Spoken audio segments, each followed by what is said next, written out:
to zero in on a few concepts that we must claim that these are our concepts. These concepts might be popular, but we are going to give to them new meanings.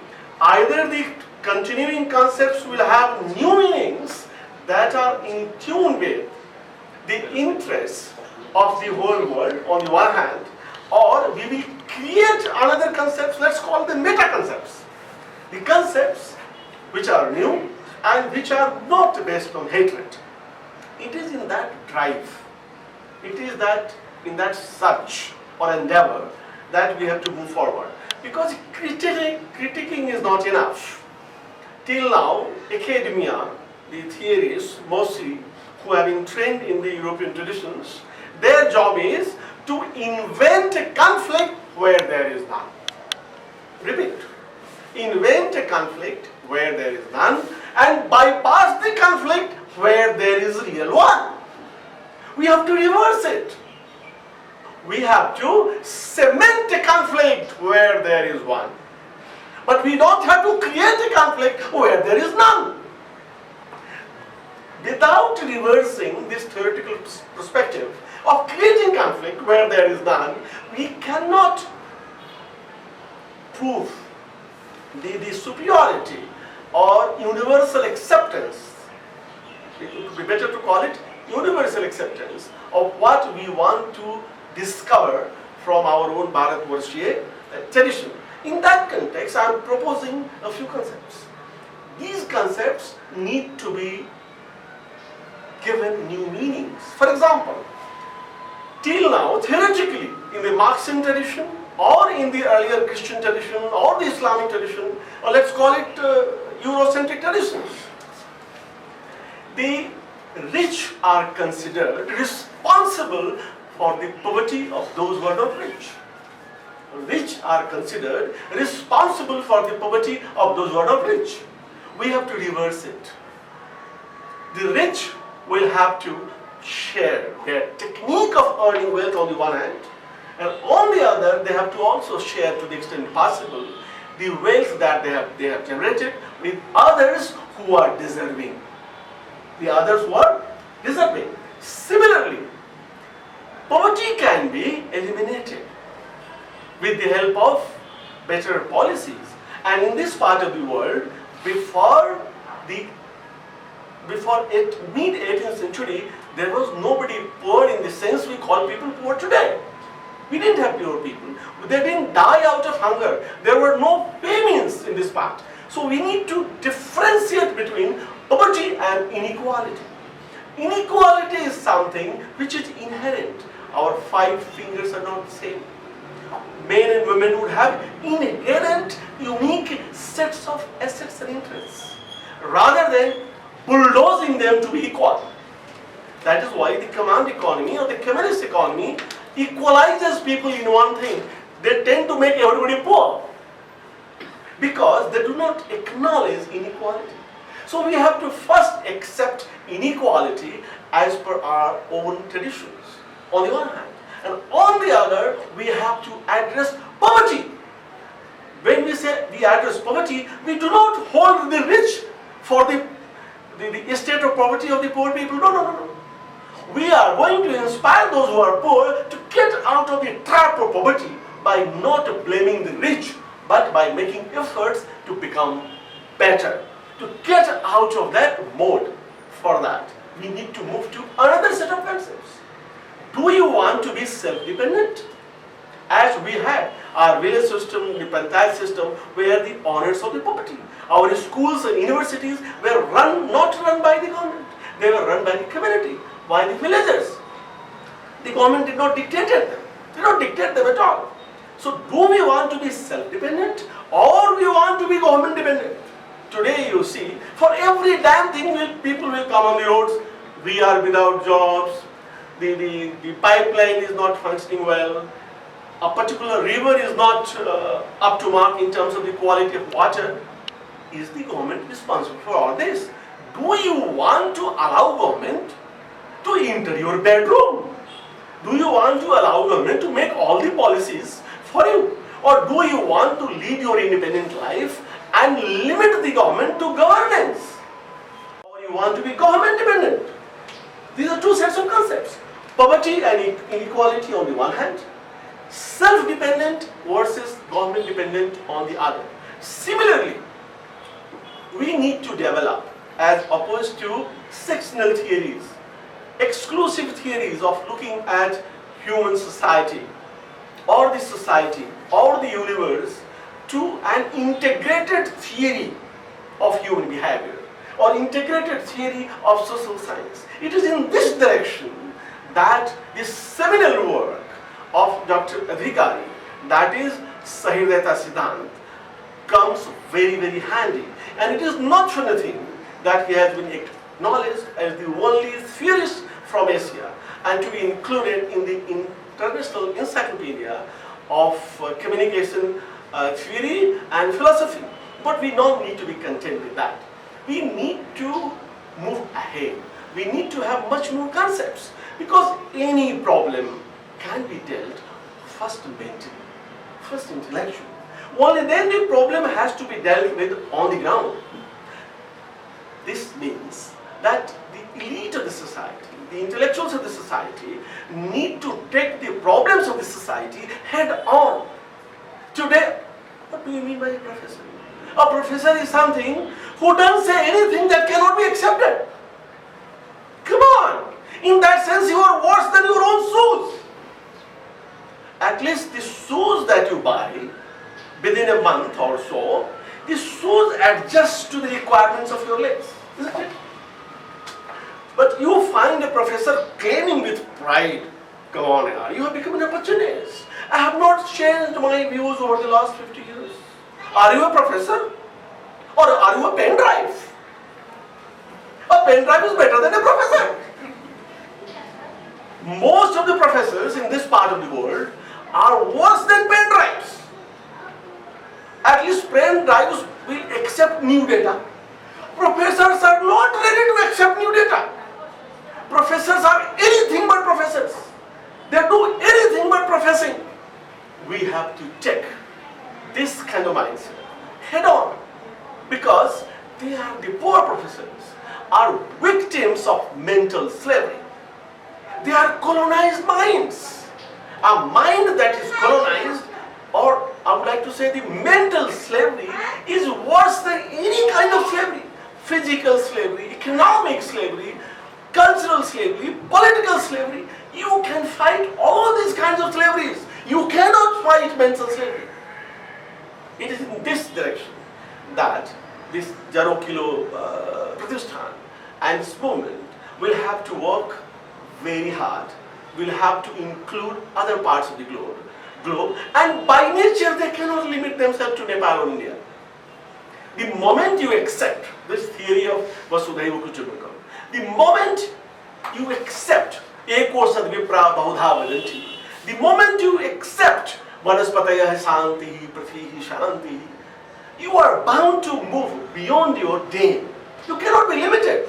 So our challenge is to articulate what we have been, and also in response to the current situation, in the modern language, give out certain concepts and theories which can take things head on. For example, I discussed in the beginning, till now, the decision makers, be it in the government, be it in judiciary, legislature or bureaucracy, or in media, they have been the victim of narrative-led data.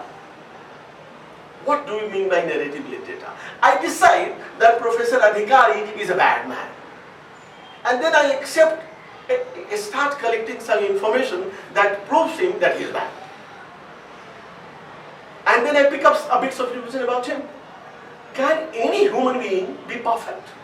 No. If I want to decide about him, I have to collect enough data from his life, or spread over 10 years or 20 years. Then only I can say how good or how bad he is. He cannot be bad completely, he cannot be good completely, but if it is more than 60%, if it is more than 70%, if it is more than 80%, we have to say he is outstanding. Because you pass with 40%. What is the percentage in this part? So you pass with 40%, which means you have got 60% that you are lacking in? You get first class with 60%, which means you lack in 40%. You get outstanding marks with 85%, which means you lack in 50%.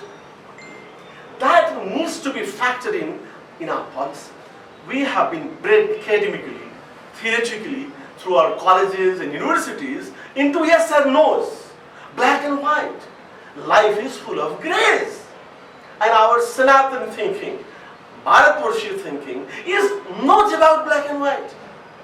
First, it is about accepting the way life is all about.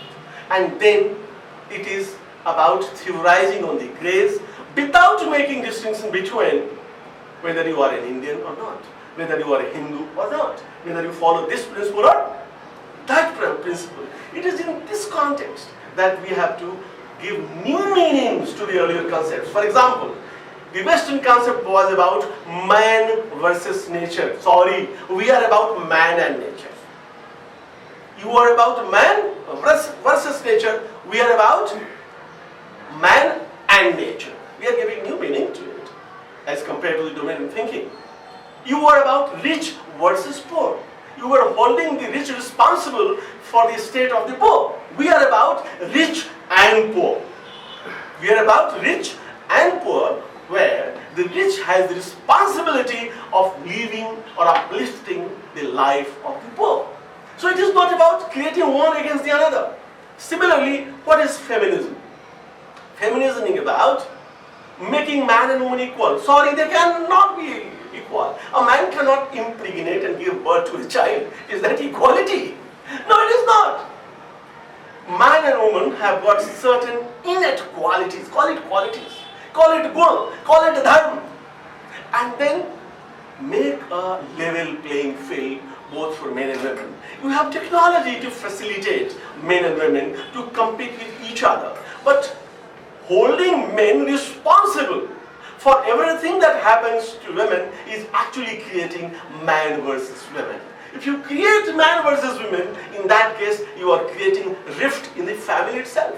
If rift is created in the family, you see the whole world, society, country, nation will be divided into man versus woman. We have to challenge it. And we have to challenge it with data. The data both in terms of theory, constructs, as well as what is happening in life. For example, we have Saraswati. In the Brahma's cabinet, we can call it that Saraswati is the HRD minister. Right? Lakshmi is the finance minister. Durga is responsible for internal security as well as external security. What is left for men? Only information and broadcasting ministry is left for nada. All important ministries go to women. We need to acknowledge it. Conceptually, we have to conceptualize it. Theorize on that. That if we have done something wrong to our women, it is not that we wanted to do to them. It has happened over the last 1,000 years or so, where our women were abducted, they were killed, they were raped, they were sold like goods in the West Asian markets. We wanted to save them. That's why we became protective about them. Not that we didn't want to do well in life. Because we are not that centric. I am reminded of the story of Satyakam Jabal. He was the son of Jabala. When he wanted to go to an ashram, a gurukul, he was in dilemma. When the guru will ask him his father's name, what will he say? His mother told him very bluntly, very clearly, in no uncertain terms, "Dear son, when you were born, I was in the service of many men. I don't know who is the real father. So, I am Jabala and you are my son Jabal. When tell your guru." He goes and does the same thing, and within minutes, one of the Gautams, who was the Rishi of that Kul, or Rishikul, immediately orders the other disciples or Shishyas, "Bring Samidha, bring Naivet and other things. I am immediately going to initiate him into the Gurukul." What does it mean? Father was not that important. That is why Ram is known as also Kausalya Nandan.